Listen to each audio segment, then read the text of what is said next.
लो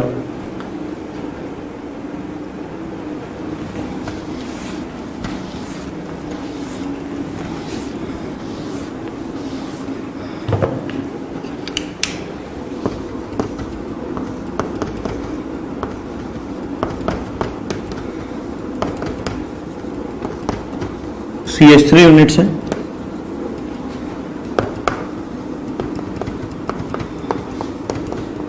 CD3 unit,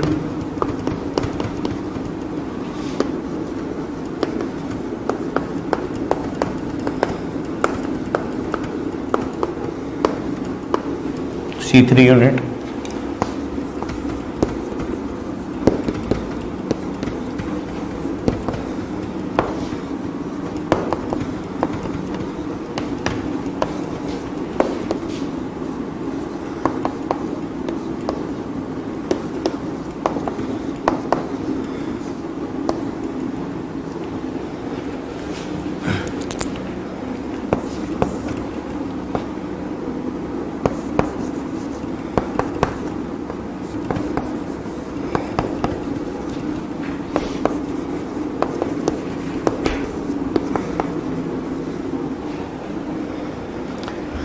यहां पर stability order compare करना है कार्बोकेटाइंस का। अब अपन बात करें पहले वाले में, तो यहां पर पॉइंट ऑफ डिफरेंस क्या है, ये ग्रुप्स CH3, CD3 और CT3 प्लस आई पावर CT3 का CD3 से ज्यादा और CD3 का CH3 से ज्यादा, तो स्टेबिलिटी ऑर्डर इस तरीके से आ जाएगा भाई। प्लस आई पावर है CD3, CH3 और CT3, सबसे ज्यादा प्लस आई नेचर किसका होता है, तो यहां पर अपन हिंट लिखेंगे कि प्लस आई नेचर सबसे ज्यादा किसका है, CH3 से ज्यादा CD3 और CD3 से ज्यादा CT3। ये आपको पहले ही सीरीज में लिखा रखा है। तो इस क्वेश्चन का हिंट जो है हमारे पास, वो हिंट ये बनता है। फिर यहां पर देखें तो फिर वापस स्टेबिलिटी ऑर्डर डिक्रीजिंग आ रहा है। यहां पर क्यों आ रहा है, क्योंकि यहां पर एक क्लोरीन का माइनस है, यहां पर से दो क्लोरीन का माइनस है, एडिटिव नेचर होती है, और यहां पर क्लोरीन का तीन तरफ से माइनस है। ठीक है, तो यहां पर अपन हिंट क्या लिखेंगे, inductive effect is additive in nature. Negative negative को सपोर्ट करेगा, पॉजिटिव पॉजिटिव को सपोर्ट करेगा। फिर यहां पर बात करें, यहां इथाइल ग्रुप पूरे का कौन सा इफेक्ट लग रहा है, प्लस आई इफेक्ट, एक तरफ से प्लस आई आ रहा है, जबकि यहां पर दो तरफ से मिथाइल ग्रुप का प्लस आई आ रहा है। यह है हमारे लिए 2 डिग्री कार्बोकेटाइन और यह है हमारे लिए 1 डिग्री कार्बोकेटाइन। किसकी ज्यादा स्टेबिलिटी होगी, 2 डिग्री वाली।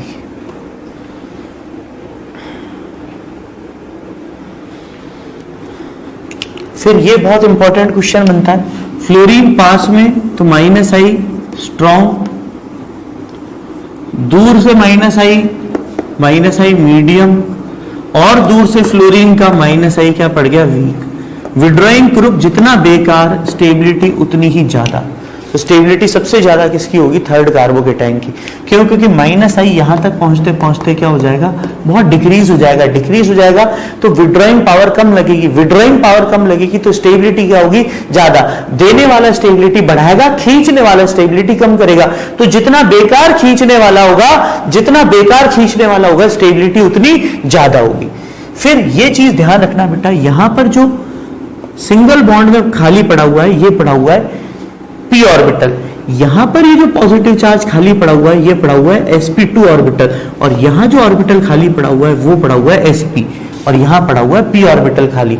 तो ये चीज ध्यान रखना, इलेक्ट्रोनेगेटिविटी जितनी ज्यादा ऑर्बिटल की होगी उस पे इलेक्ट्रॉन डेफिशिएंसी उतनी ज्यादा अनस्टेबल है। जो जितना ज्यादा इलेक्ट्रोनेगेटिव ऑर्बिटल, उस पे इलेक्ट्रॉन की कमी उतनी बेकार और इलेक्ट्रॉन की एक्सेस उतनी बढ़िया। तो स्टेबिलिटी इस वाले की विनाइल कैटायन से ज्यादा और विनाइल की इथ वाइनाइल वाले से ज्यादा। फिर वही बात है कि अपने पास जो प्लस आई नेचर है वो CH3 का प्लस आई नेचर, CD3 का प्लस आई नेचर और CT3 का प्लस आई नेचर। सबसे ज्यादा प्लस आई नेचर किसका है, CT3 वाले का। तो ये हो गया हमारा स्टेबिलिटी कंपैरिजन ऑफ कार्बोकेटायन।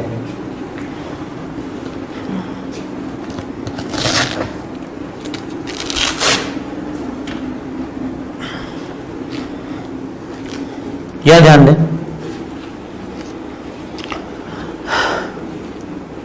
अगर लिख नहीं पा रहे हो ना तो पॉज करके रिवाइंड करके लिख लिया करो। थोड़ी बहुत अपन क्या है स्पीड बढ़ाएंगे, क्योंकि अपने को बहुत सारी चीजें इंफॉर्मेशन आपको ट्रांसफर करनी है।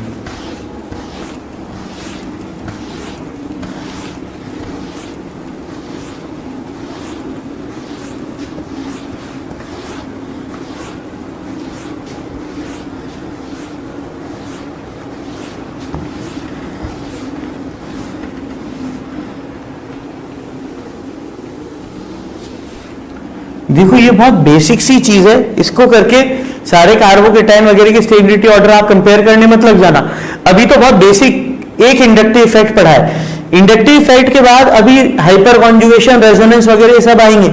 उसके बाद कंबाइंड एप्लीकेशन में वापस पढ़ेंगे कार्बोकेटाइन एनायन की और रेडिकल की स्टेबिलिटी कंपैरिजन, फिर पढ़ेंगे एसिडिक और स्ट्रेंथ और बेसिक स्ट्रेंथ का कंपैरिजन। ये तो अभी बिल्कुल छोटा सा इंट्रोडक्शन है ताकि कार्बोकेटाइन एनायन रेडिकल ये सब हम पहचान जाए।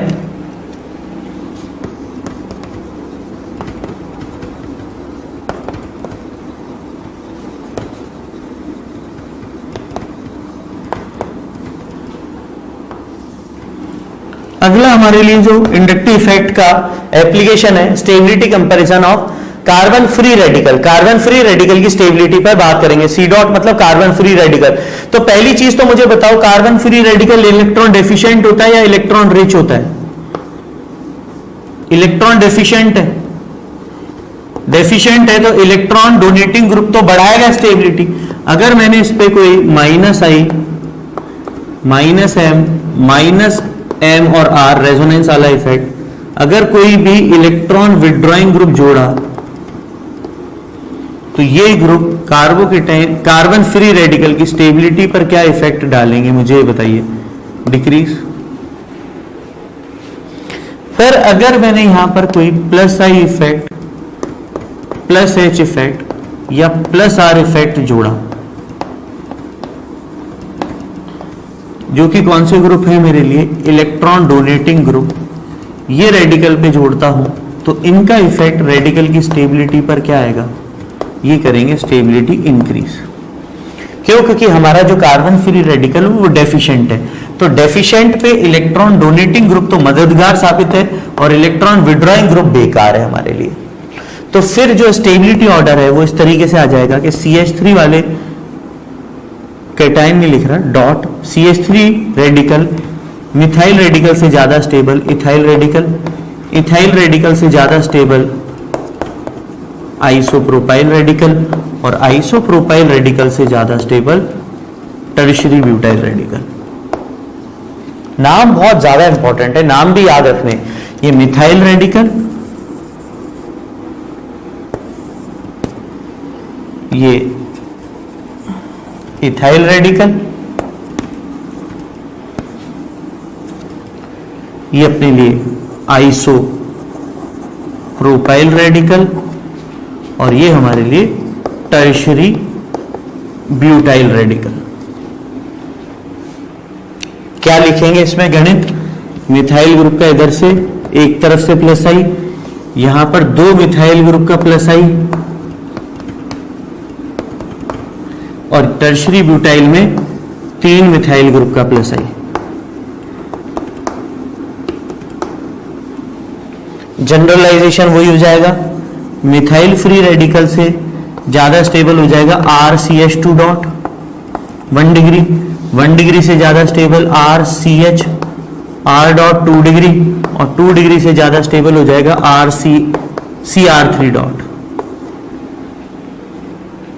वही गणित है, एक R ग्रुप का plus I effect, 2 R group का प्लस आई इफेक्ट और 3 R ग्रुप का प्लस आई इफेक्ट।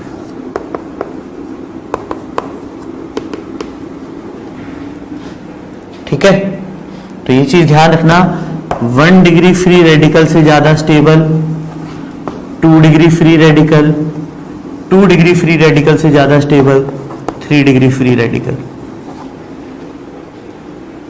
ये हमारे पास स्टेबिलिटी ऑर्डर है, stability order of C dot.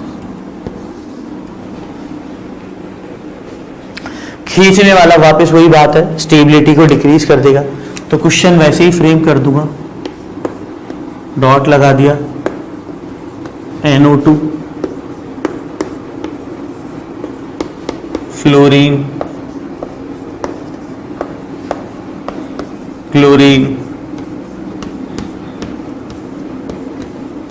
OCH3। पहला क्वेश्चन, CH2 डॉट और यहां पर अपन ने जोड़ दिया CH3, CH2 डॉट यहां जोड़ दिया CH2 के साथ एक Cl, CH2 डॉट CH2 के साथ यहां पर NO2। थर्ड डॉट क्लोरीन पास में, डॉट क्लोरीन थोड़ा दूर, डॉट क्लोरीन और दूर। फोर्थ CH2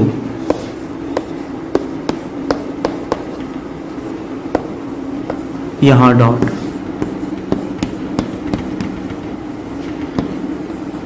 यहां पर डॉट। अटेम्प्ट करिए बेटा, stability comparison of carbon free radical लिखिए आप। अब देखो रेडिकल और कैटायन की एक ही सीन है, कैटायन भी इलेक्ट्रॉन डेफिशिएंट, रेडिकल भी इलेक्ट्रॉन डेफिशिएंट। जितना स्ट्रॉन्ग -I लगाऊंगा उतना ही ज्यादा अनस्टेबल हो जाएगी स्पीशी। -I पावर की बात करूं तो सबसे कम -I पावर OCH3 का है, तो स्टेबिलिटी ऑर्डर क्या होगा, इस तरीके से होगा। जितना ज्यादा -I पावर पर अगर अपन बात करें तो -I पावर NO2 ग्रुप की फ्लोरीन से ज्यादा, फ्लोरीन की क्लोरीन से ज्यादा और क्लोरीन की OR से ज्यादा। तो -I पावर जितनी ज्यादा होगी स्टेबिलिटी उतनी ही डिक्रीज हो जाएगी। फिर जैसे स्टेबिलिटी ऑर्डर ये, क्यों, ये तो अपना +I प्योर, ये यहां से -I तो यहां से खींचेगा, ये यहां से खींचेगा तो ये -I, और -I NO2 का क्लोरीन वाले से ज्यादा, तो स्टेबिलिटी डिक्रीज कर देगा। फिर वो ये पास में जुड़े होने के कारण -I इफेक्ट कौन सी स्थिति में, स्ट्रॉन्ग, दूर चला गया तो इन कंपैरिजन टू स्ट्रॉन्ग अपन मीडियम लिख देते हैं, और दूर चला गया तो -I कैसा हो गया, वीक, वीक -I हो गया तो स्टेबिलिटी सबसे ज्यादा हो गई, क्योंकि इलेक्ट्रॉन डेफिशिएंट है। एनायन के केस में यही सारे ऑर्डर उल्टे हो जाएंगे। फिर अब अपन यहां पर बात करें, ये है स्टेबिलिटी ऑर्डर, क्यों, 1 डिग्री रेडिकल है, केवल एक तरफ से इस पूरे ग्रुप का +I आ रहा है। ये 2 डिग्री है तो इस वाले बॉन्ड से भी और इस वाले भी बॉन्ड से भी दो तरफ से +I आ रहा है, 2 डिग्री रेडिकल है। और ये 3 डिग्री रेडिकल है, 3 बॉन्ड से 3 तरफ से +I आ रहा है। तो 1 डिग्री कार्बन फ्री रेडिकल से ज्यादा स्टेबल 2 डिग्री फ्री रेडिकल, और 2 डिग्री फ्री रेडिकल से ज्यादा स्टेबल 3 डिग्री फ्री रेडिकल। ये चीज ध्यान रखना, ऑर्डर अपने को ध्यान होना चाहिए, -I वगैरह के कंपेयर करना आना चाहिए।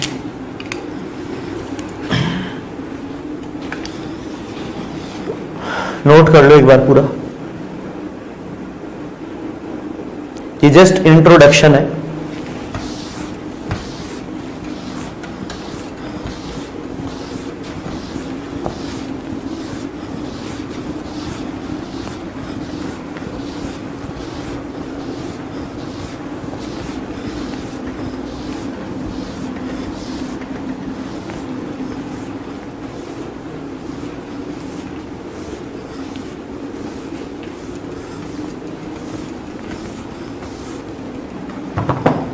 अब बात करते हैं stability comparison of कार्बो anion, third application.